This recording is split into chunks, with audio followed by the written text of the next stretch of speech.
Coming up now, Congressman Robert Hurt, Republican from the 5th District of Virginia. That's also Southwest Virginia, where we are debuting. Oh, on Monday we started there. Good to have our listeners there. Congressman Hurt, great to have you with us, sir.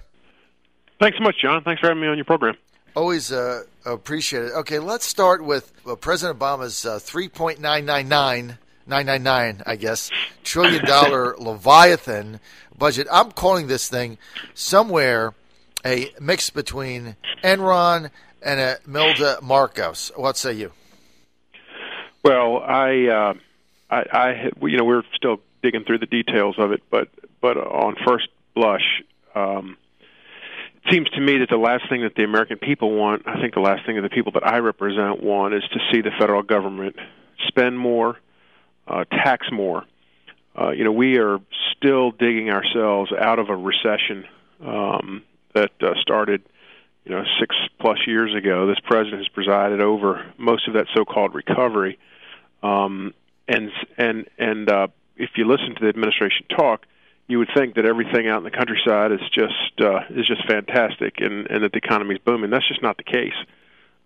People have been given a tremendous amount of relief because of the low fuel prices, but there's still places in the 5th District that I represent that have upwards towards 10% unemployment, and that's just unacceptable. It's because of the philosophy that we need to constantly and continuously grow the government and increase spending and increase taxing. And at the end of the day, it really does hurt working people. It hurts small business. It hurts the Main Street business, and it hurts the farmer. And so when I look at these bottom line numbers, I see that the president wants to spend. Not only does he want to spend more, it looks like he increases discretionary spending by almost $300 billion, but he also wants to continue deficit spending. And then this is the thing that just, I think, drives my constituents nuts, is the fact that his budget never, ever, ever, ever balances. And that's just irresponsible and reckless. Well, not only a congressman does the budget that he presented not balance, even if everything turned out, which normally, there's a percentage of taxes you project that don't get paid or something. The spending, is there. It's the revenue that never meets his projection. But even if it did that, he's going to basically increase the deficit by another $500 billion, $474 billion. That's in his budget, so that's the minimum. And that's about 2.5% of the economy as measured by gross domestic product. I mean, how do you just increasing? Not only does he do nothing to decrease the debt, he's increasing it by $500 million in the best case scenario. How does this thing make any sense? Well, I did, and that's why I think that it's going to be rough sledding on his proposal. The way this works is this is the president's proposal. So he proposes his budget, and then and the reason that's important is because he is the executive, and he is in charge of all these 8 federal agencies, and so he proposes a budget that takes care of the needs that he sees as this chief executive. That makes sense. It then comes to Congress, who actually appropriates the money and actually is responsible for authorizing the spending, and so you'll see in the coming weeks that we will propose our own budget, and it's a work in progress. Tom Price is the new budget chairman, taking over for Paul Ryan, and I think that what you'll see is a document that balances. I think you'll see a document that works towards getting that deficit down to zero as soon as possible.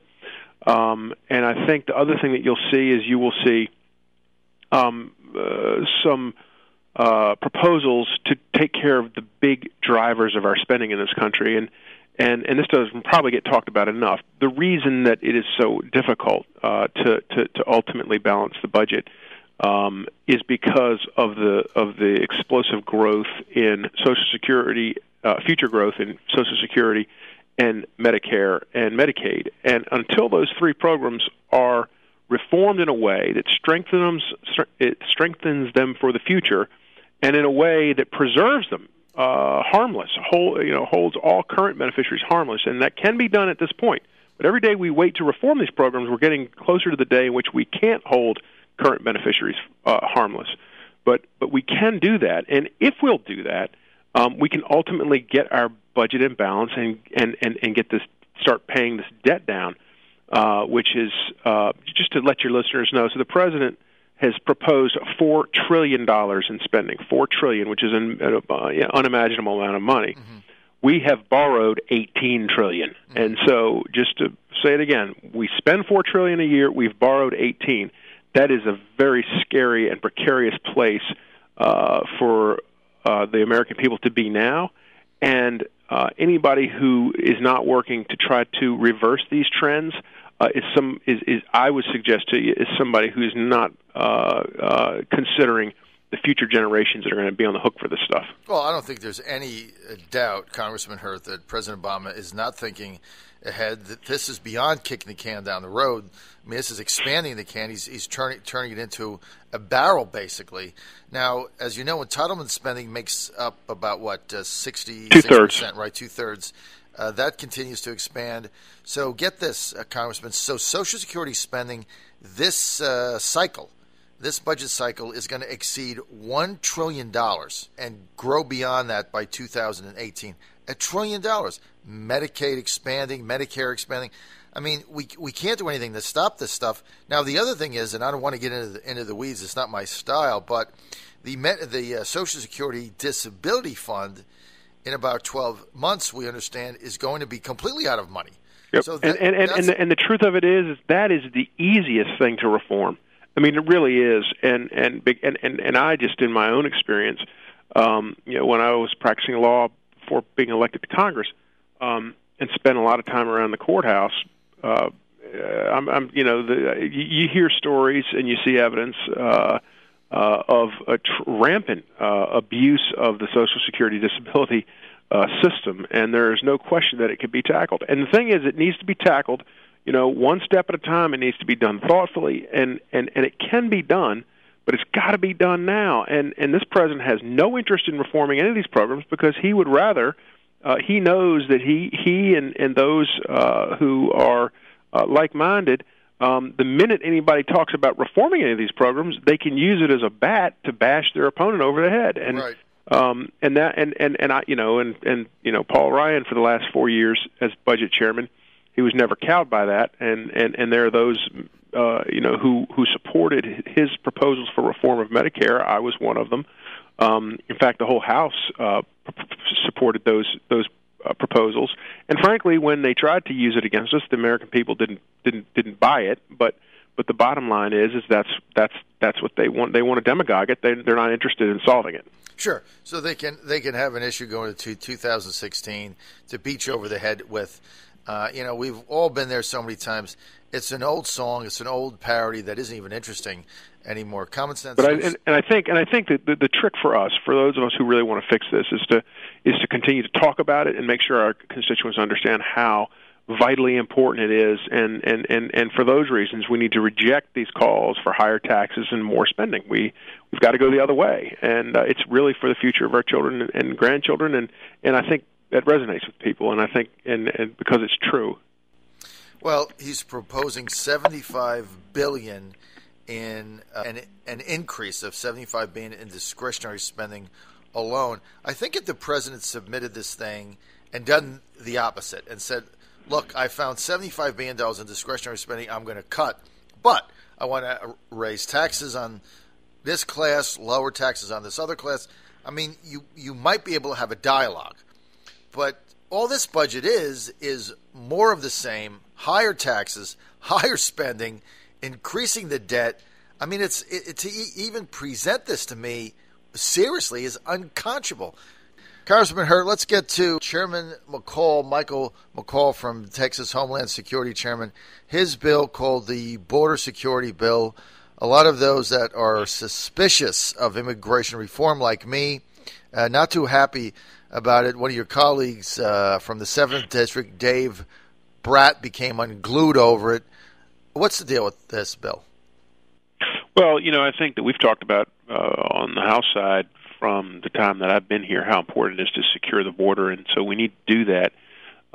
We had a bill that was headed to the floor that went back to the drawing board to tighten up the language to make sure that we're doing everything to hold this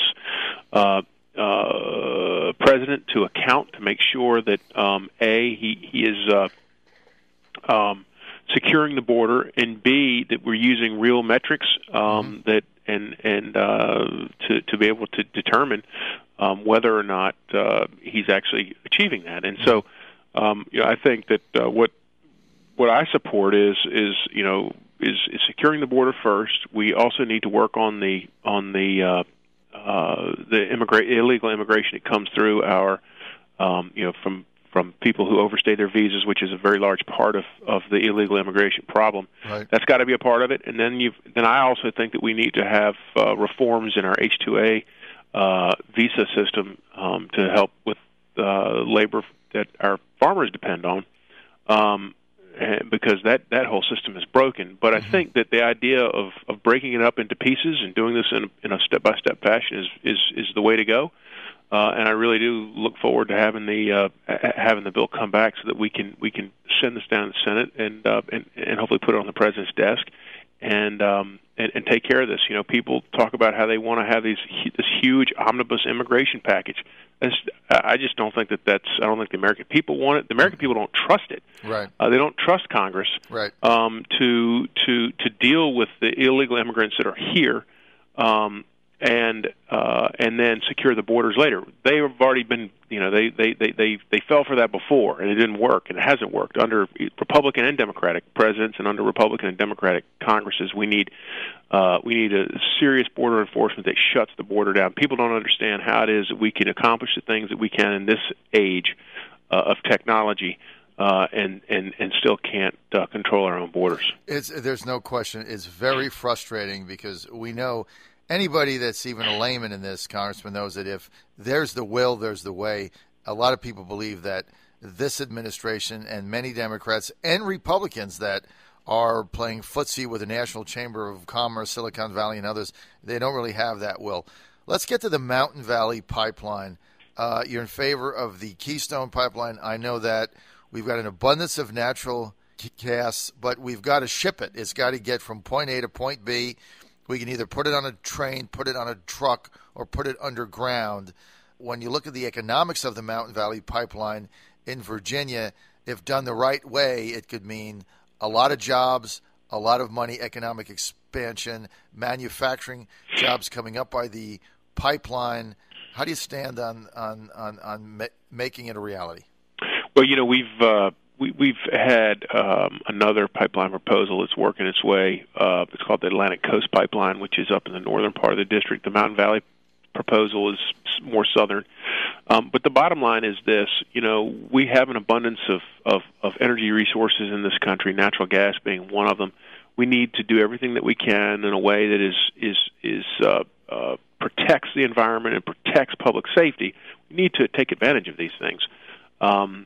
Because they really are what support jobs, they support small business, they support the farmer, they support working families, we can see what amounts to huge tax cut for American families. That with what we've seen with the gas prices here recently, and that is reflected at the price of the pump, but it's also reflected in the groceries, and it's reflected all the way down the line, and right. Suddenly employers are able to hire more, pay more, all things that we think are good. Now, with respect to the Mountain Valley Pipeline proposal, what I have said is I support the idea that we need the infrastructure, and I believe it very much, and I think that we can get there if you follow the rules, if you follow the law.